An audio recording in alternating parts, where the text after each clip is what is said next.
When I first escaped from a narcissistic, abusive family dynamic, I went through a lot of different things, and I felt like I will never accept narcissists after this, ever. I will never accept, I will never forgive, I will never condone narcissism in any way, shape, or form after what I have lived through and survived and seen and witnessed and bared witness to and seen other people witness. And I still, for the most part, due to raw survival and the paradox of tolerance, agree with that sentiment. However, I do feel like there is a way to learn empathy for narcissists. And aside from when you are in narcissistic abuse and surviving it, you do have empathy for the narcissist for that entire period. You do forgive them hurting you. You do turn the other cheek. You do whatever you can to support them, because when you're in an abusive relationship, you don't see how they don't have empathy for you until you're out of it, reflecting on it. And so for that entire time period where someone is leeching off of you or using you, you are forgiving them, accepting them, giving them love and tolerance. But then it doesn't matter because they aren't doing that for you. They're just using you. But the thing I thought about after just listening to one of the Nag-Hammadic texts in the Gnostic text, I was listening to a Hermetic Gnostic text, and I was thinking about what it was saying, and I'm like, this is one of the ways. It made me realize something because I was just meditating and something came to me. One of the ways I do actually experience, I would say, empathy for narcissists is every time I hear about the Demiurge in the Gnostic Gospels and other things, I feel sad for him. I genuinely do. Like, I genuinely feel really, really sad for him. And even though in this, like, mythology, in this version of the story, he is literally like the source of all pain and misery and bad stuff in the earth. Because in the Gnostic belief system, the Demiurge pretends to be the true God, but has all the followers, essentially. And the Garden of Eden was actually a trap. And there's all these, like, wicked archons who rule the earth and your mind and body and the universe, and the physical universe is also a trap, not just the earth in this. And it's all controlled by this entity called the Demiurge, or Yaldabaoth.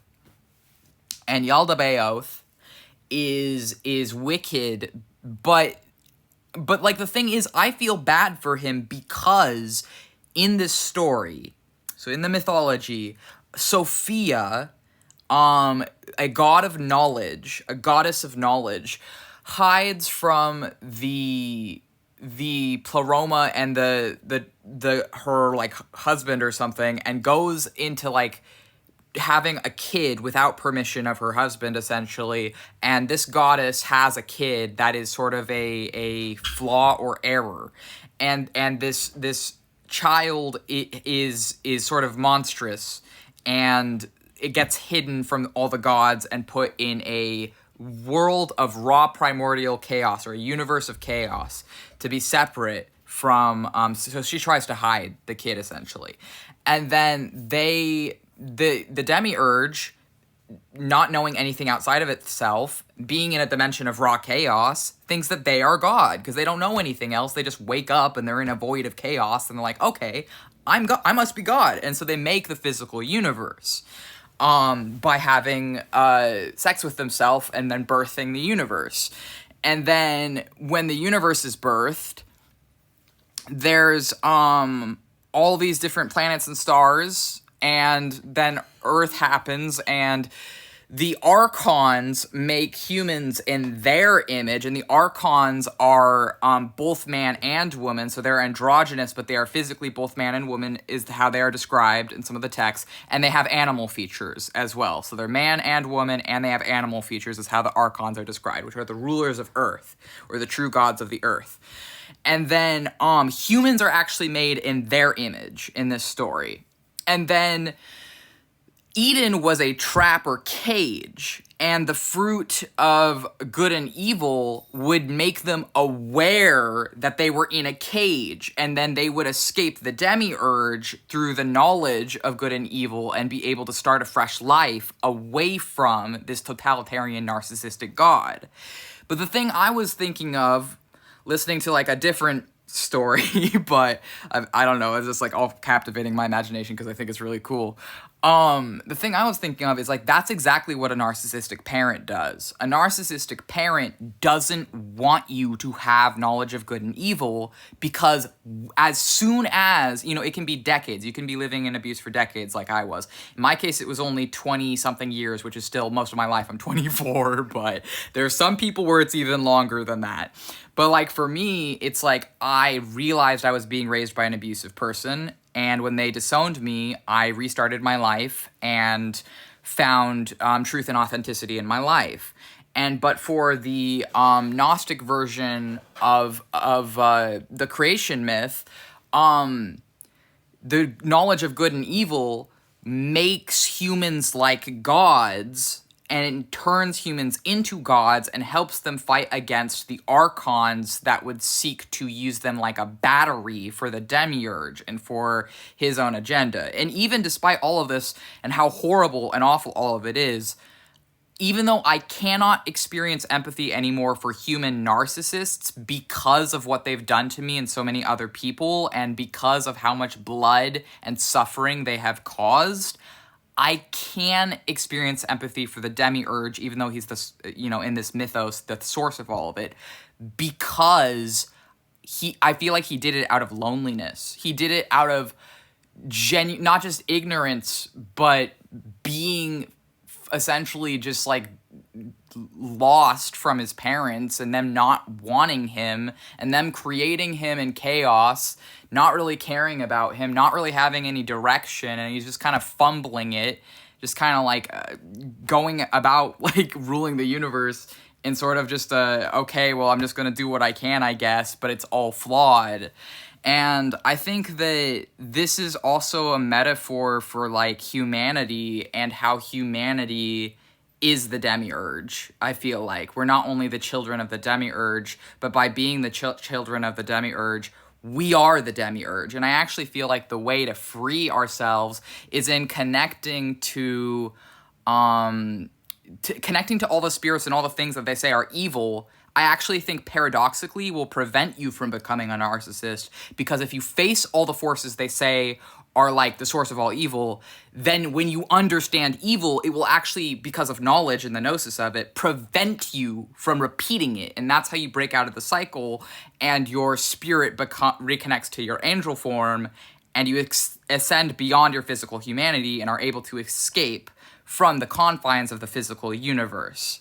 Because spiritually you're no longer human. You're now on the same level as the archons and can level up from there.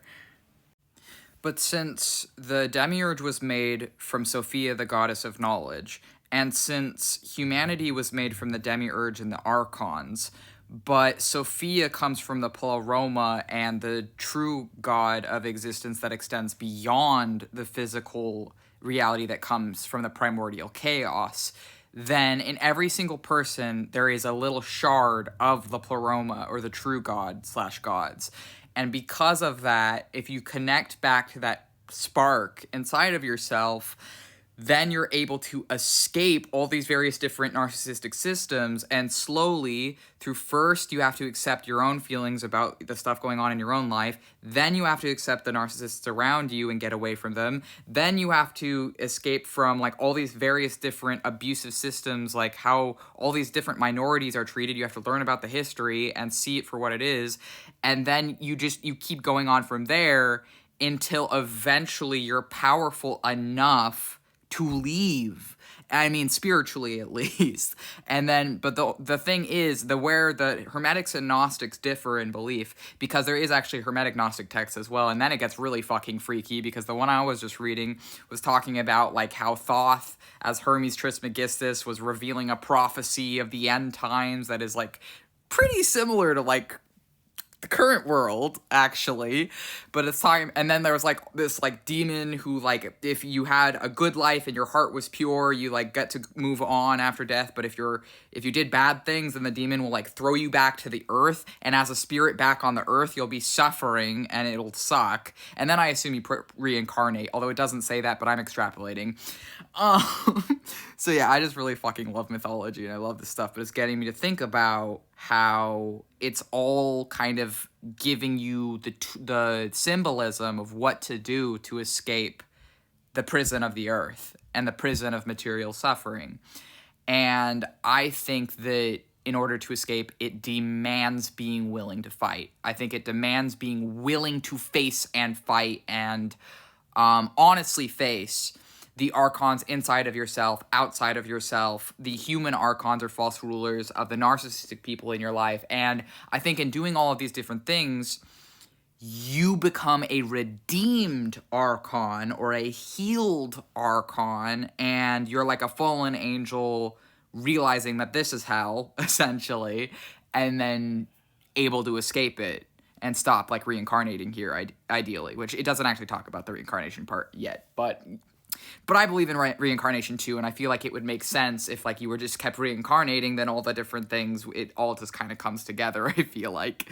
But essentially, through going back to Sophia and the knowledge that the way to escape the suffering and pain of the archons and the demiurge and the false rulers is through divine knowledge that connects you back to the pleroma and true God within yourself, and then you become a redeemed archon or like healed version of the demiurge yourself, and you become a good variant of like Samael, and you're able to use what you learn to fight the dark archons or the false rulers who are hurting people. And I think that I really liked the prophecy I heard, and I just like reading things, and this is just where my brain is at right now about all of that.